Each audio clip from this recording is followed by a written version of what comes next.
अस्सलाम वालेकुम, मेरा नाम अरसलान खान है। मुझे वीडियोस बनाते हुए ऑलमोस्ट कोई 5-6 साल तो हो गए होंगे। और अब जाके थोड़ा-सा डिफरेंट टॉपिक्स के ऊपर वीडियोस बनाता हूँ, बट जो मेन मेरा हमेशा फ़ोकस रहा है वो मेंटल हेल्थ ही रहा है।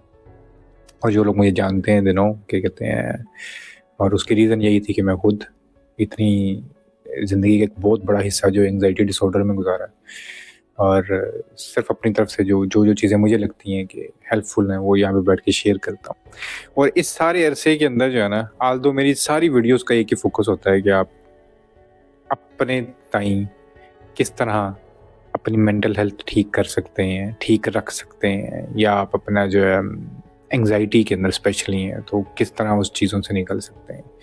और देयर इज़ नो हार्म अगर आपको किसी स्पेशलिस्ट की हेल्प कभी रिक्वायर हो, डरने की ज़रूरत नहीं होती। बट आज मैं ना बिल्कुल इसी के ऊपर ज़रा स्टिक रहूँगा, क्योंकि अभी भी हर एक का जो मेरे से क्वेश्चन होता है ना, वो यही होता है, सर कोई नेचुरल वे, कोई कोई ऐसा तरीका कि जिसमें हम बस अपने ताईं जो है ना, कोई ऐसी रूटीन, कोई ऐसी चीज़ हो जो कहते हैं जिससे हम एंग्ज़ायटी को काबू कर सकें, कोप कर सकें, इससे निकल सकें। तो आज की वीडियो में बिल्कुल मैंने यही सिर्फ़ आप लोगों के साथ चीज़ शेयर करनी है कि आप एंग्ज़ायटी को कोप खुद से किस तरह कर सकते हैं।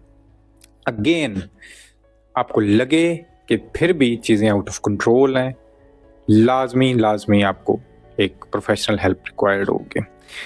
सो जो मुझे जितना मैंने एंग्ज़ायटी को झेला, या कहते हैं उससे मैं बहुत बड़ा हाथ इसी चीज़ का कहूँगा जो आज आप लोगों के साथ शेयर करने लगा हूँ, जो खुद से करना पड़ता है। और उसको मैं अगर कोई नाम दूँ तो मैं आज आप लोगों के साथ शेयर करूँगा, वो है 3 का फ़ॉर्मूला। द फ़ॉर्मूला ऑफ 3, ठीक है? 3 रास्ते हैं एंग्ज़ायटी को कोप करने के लिए खुद से। पहला है रूटीन, दूसरा है रूटीन, तीसरा है रूटीन। अब ये सबसे ज़रूरी चीज़ आपकी लाइफ़ के अंदर एक डिसिप्लिन और एक रूटीन का आना बहुत ज़रूरी है। क्योंकि बहुत से लोग जो इससे जूझ रहे हैं, लड़ रहे हैं, उनका सबसे बड़ा मसला ये है कि उनकी लाइफ़ का कोई स्ट्रक्चर नहीं होता। तो उसका एक रूटीन का एक स्ट्रक्चर बनाना जो है ना, ये बहुत ज़रूरी चीज़ है।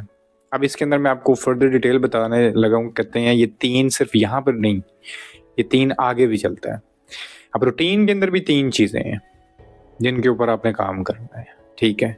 सबसे पहली चीज़ है आपकी डाइट, ठीक है? आपने डाइट अपनी ठीक रखनी है, जिस तरह मैं यूजुअली आपको बोलता हूँ कि डाइट के अंदर आपकी ट्रिगर्ड एंग्ज़ायटी हो, तो अवॉइड करें। कभी मतलब होता है ना, नॉन फाइबर चीज़ें या ऐसी चीज़ें जो स्टोमक के ऊपर हैवी जाएँ, स्टोमक जिससे ब्लोटेड फ़ील कर सकता हो, क्योंकि आपका स्टोमक ऑलरेडी इतना सेंसिटिव हुआ होता है व्हाइल एंग्ज़ायटी डिसऑर्डर या इस सब के अंदर। तो वो हल्की सी भी कोई चीज़ उसको ट्रिगरिंग मिलती है ना, तो वो आपका एंग्ज़ायटी भी ट्रिगर कर देता है। सो पहली चीज़, कोई ऐसी चीज़, और ये ज़रूरी नहीं है कि कहते हैं मैं कोई ऐसी बात कर रहा हूँ कि बाहर का कोई हम फ़ास्ट फूड खा लें। घर के अंदर भी आपने कोई ऐसी चीज़ जो गैस्ट्रिक हो, वो आपको ज़्यादा तंग कर सकती है, ठीक है? अब मैं अगर अपनी बात करूँ, मैं भिंडी या गोभी इस तरह की चीज़ खा लेता था, मेरा तो पैनिक बटन ऑन हो जाता था। तो आपने खुद देखना है कि डाइट के अंदर कौन-सी अच्छी चीज़ें हैं, और सबसे ज़रूरी चीज़ आपका हाई फाइबर डाइट का होना बहुत ज़रूरी है, ठीक है? और मैं बहुत दफ़ा बोल चुका हूँ। तो आपका जो स्टोमक अगर रिलैक्स रहेगा, आपका ब्रेन भी रिलैक्स रहेगा। वो एटलीस्ट उसको ट्रिगर नहीं मिलना चाहिए आपके स्टोमक से, ठीक है? ये सबसे पहली चीज़ है। आप रूटीन का स्ट्रक्चर खुद बना सकते हैं, मतलब मैं आज तक उसको फ़ॉलो कर रहा हूँ। जो मेरी कहते हैं अभी भी, जिस तरह मैं बहुत दफ़ा बोलता हूँ कि एक टाइम की मेरी अभी भी जो कहते हैं टेक है ना, 3 टाइम का अगर खाना खाना है, 1 टाइम का जो मेरा लास्ट जो डिनर भी कर रहा होता हूँ, या एटलीस्ट जो ब्रेकफ़ास्ट कर रहा होता हूँ, उस समय एक चीज़ मैं लाज़मी रखता हूँ, वो है फ्रूट्स का बाउल और विद योगर्ट, बस दैट्स इट। सो आपने भी अपने हिसाब से कोई ऐसी चीज़ रखनी है हाई इन फाइबर और जो स्टोमक पे ईज़ी जाती हो। So first thing is diet, ठीक है? सेकंड थिंग है आपका वर्कआउट। आपकी फिज़िकल वर्कआउट इंतहाई ज़रूरी है। आपने, आई नो कि कहते हैं एंग्ज़ायटी ट्रिगर हुई हो तो आप ज़्यादा तेज़ चल लें, थोड़ा-सा भाग लें, तो आपकी हार्ट बीट तेज़ हो जाती है, आपको पैनिक आना शुरू हो जाते हैं। It's fine, go slow. और शुरू आपने यहाँ से करना है कि कहते हैं आपने जब भी खाना खा लिया, तो वॉक पे निकल गए, बस आपने फिर रुकना नहीं है, आपने खाना खाते ही आधे पौने घंटे की वॉक लाजमी करनी है और आहिस्ता आहिस्ता इसको स्ट्रेच आउट करते जाएं। कोई एक टाइम का कार्डियो, कोई जिम शुरू कर सकते हैं, कोई स्पोर्ट्स, कोई बैडमिंटन, कोई क्रिकेट, कुछ भी ऐसा अगर कर सकते हैं तो इट्स लग्जरी और वो आपके लिए बहुत बेनिफिशियल होगा। ठीक है, सो दैट्स वन थिंग। एक तो आपकी डाइट और दूसरा आपका वर्कआउट। ये वीडियो बेशक अपने पास संभाल के रखिएगा, सिर्फ इसको आप फॉलो करना शुरू करें। विद इन 2-3 वीक्स आपको खुद आइडिया होना शुरू हो जाएगा कि आपकी एंग्जाइटी में काफ़ी आपको फ़र्क फील होना शुरू हो जाएगा। Now the third and major thing जो आपने अपनी रूटीन के अंदर लेके आनी है और वो है अफर्मेशंस। अब अफर्मेशंस भी जो हैं वो उसके भी आगे 3 हिस्से हैं। अफर्मेशंस हम क्यों करते हैं, पहले तो मैं आपको ये थोड़ा सा एक्सप्लेन करने की कोशिश करता हूँ। अफर्मेशंस हमारी बेसिकली आप ये समझ लो कि हमारी सबकॉन्शियस के साथ हमारी कम्युनिकेशन है, हमारे अनकॉन्शियस के साथ हमारी कम्युनिकेशन है। मेरा मानना ये है कि जो एंग्जाइटी डिसऑर्डर या जिस तरह के भी ये मेंटल हेल्थ के जो इश्यूज होते हैं ये हमारे अनकॉन्शियस से रिलेटेड होते हैं। मैं कॉन्शियसली तो समटाइम्स अपने आप को मैसेज देता हूँ कि यार why I am being fearful, मुझे क्यों इतना डर लग रहा है हर चीज से। सो वट अगर मुझे कोई बीमारी भी हो जाती है, सो वट मैं मर भी जाता हूँ, मैं इतना क्यों डरी जा रहा हूँ, मैंने अपनी जिंदगी इतनी हेल्थ क्यों बना ली है, अभी तो ठीक हूँ ना, अभी तो मरा भी नहीं हूँ, अभी तो कोई अल्लाह का शुक्र है कोई बीमारी भी नहीं है, तो अभी मुझे ये मेरे कॉन्शियस बिहेवियर्स हैं। बट अनकॉन्शियसली 2 मिनट के बाद, इसी कम्युनिकेशन के 2 मिनट बाद मैं फिर फियरफुल बैठा हूँगा, यार ऐसे ना हो जाए, ये ना हो जाए।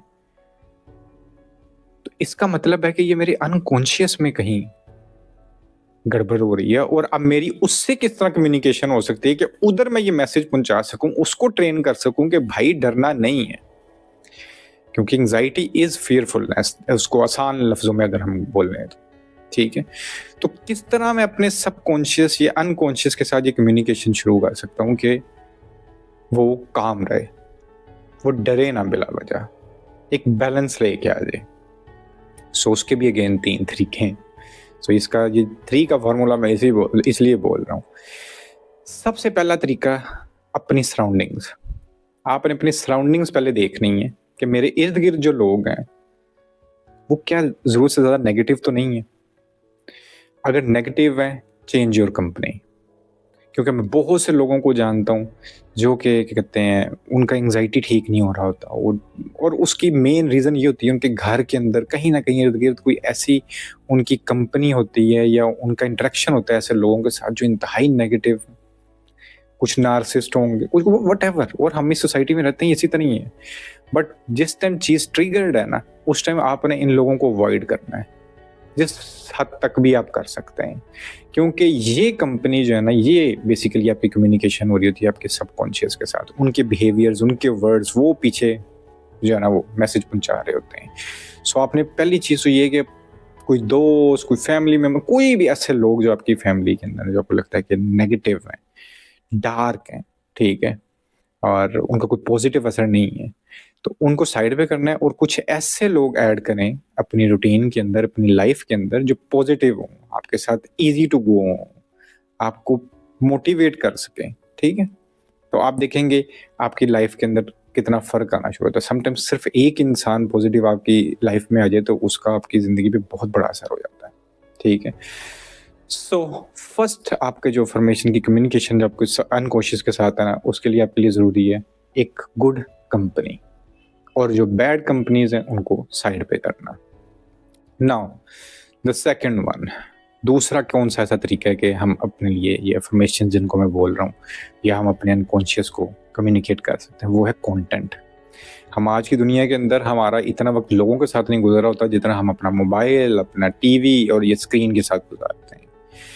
आपने जो कंटेंट देखना है ना, वो गुड कंटेंट देखना है, पॉजिटिव कंटेंट देखना है, मोटिवेशनल कंटेंट देखना है। या मैं अगर अपनी बात करूँ ना, मैं जिस टाइम बहुत स्वेयर एंग्जाइटी के अंदर था ना, तो ज़रा मेरा आई डू नो कि लोग अंडरस्टैंड नहीं कर सकते उन चीज़ों को जो मेरे दिमाग के अंदर चल रही हैं, उस अज़ाब को। तो मैंने एक टाइम था कि वो बिल्कुल शेयर करना भी छोड़ दिया था, क्योंकि इस चीज़ का मुझे अंदाज़ा हो गया था कि किसी को समझ नहीं आनी। सो व्हाट आई डिड, मैं 24 घंटे लिटरली 24 आवर्स और जब नींद आ जाए तो नींद आ जाए, कई दफ़ा तो नींद आती ही नहीं थी। मैं मोबाइल के ऊपर बैठ के जो है ना स्पिरिचुअल लेक्चर्स सुनता रहता था, या कोई बुक जो है वो उसको स्टडी करने की या ऑडियो बुक की शुरू कर देता था। तो ये इस तरह के लोग मुझे उसी ज़माने में इंट्रोड्यूस्ड हुए थे। ये एखार्ट टोले है, ओशो है, जिदू है, ये क्या एलन वॉट्स है, इस तरह के बहुत सारे लोग, ठीक है। तो मैंने इन सब कोई, और मेरी पूरी आप लोगों से मैं शेयर कर सकूं, मेरी पूरी हिस्ट्री बड़ी बड़ी होती थी इन्हीं के लेक्चर्स के साथ। और वो while listening those lectures, those audio books, या वो सब कुछ जो है ना, मैं बैलेंस में रहता था, क्योंकि उसमें पॉजिटिविटी होती थी मेरे लिए। आज तो मैं लॉजिकली उनके ऊपर बहुत सारे क्वेश्चन आज खड़े कर सकता हूँ कि पता नहीं वो ठीक भी बोलते थे नहीं बोलते थे, बट व्हाट दे डिड, वो जो आपका स्पिरिचुअल कनेक्शन होता है ना, उसकी सबसे मेन चीज जो कर रहे होते हैं वो कहते हैं कि ये बड़ी शादी कुछ भी नहीं, मर ही जाओगे, ओके सो व्हाट। ये बात ही नहीं थी समझ आ रही मुझे। डेथ एंजाइटी, हाइपोकॉन्ड्रिया, ये सारी चीजों ने दिमाग खराब किया हुआ था। सो वो एक ऐसा रास्ता दिखाते थे कि वो की हो जाएगा, हो भी गया, की हो जाएगा। तो ये चीज समझ नहीं थी आती, वो बार बार रियलाइजेशन करवानी पड़ती थी थ्रू दोस कंटेंट। सो आपने देखना क्या है, वो आपका अपने अनकॉन्शियस के साथ कांटेक्ट है।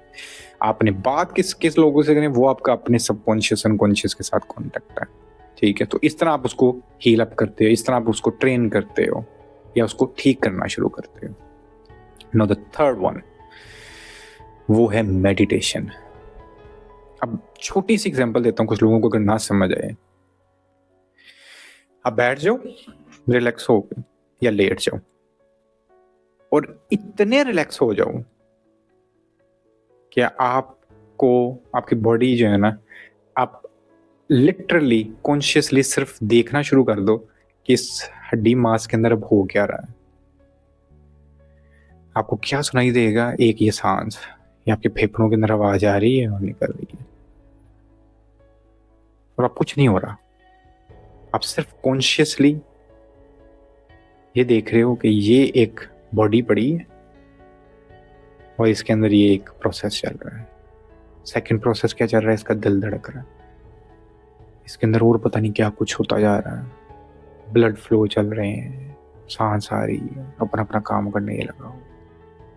और आप क्या हो, यू आर कॉन्शियस जो बैठ के देख रहा है। उस टाइम ये कोई अरसलान नहीं है, कोई कुछ नहीं है, ये कहते हैं कोई फ्रीलांसर है, ये क्या है, इसका सोसाइटी है, सोसाइटी में क्या स्ट्रक्चर ना। उस वक्त ये सिर्फ एक बॉडी पड़ी है जो अपना काम कर रही है, और एक कॉन्शियस है जो उसको देख रहा है ना। सारी चीजों से कट ऑफ, क्योंकि वो सारी तो मैन मेड है ना, हमने खुद ही यहाँ पे बनाई है। हकीकत यही है कि एक कॉन्शियस है जो देख रहा है, और ये एक बॉडी पड़ी हुई है, दैट्स इट। ये इसको बोलते हैं रिलैक्सेशन का लेवल। नाउ जब ये रियलाइजेशन आना शुरू हो जाएगी ना कि आई एम अ कॉन्शियस, उसके बाद आप अपनी थॉट्स को स्टडी करना शुरू करते हैं। आपको पता चलना शुरू होता है कि इस बॉडी की या मेरी असल हकीकत है क्या।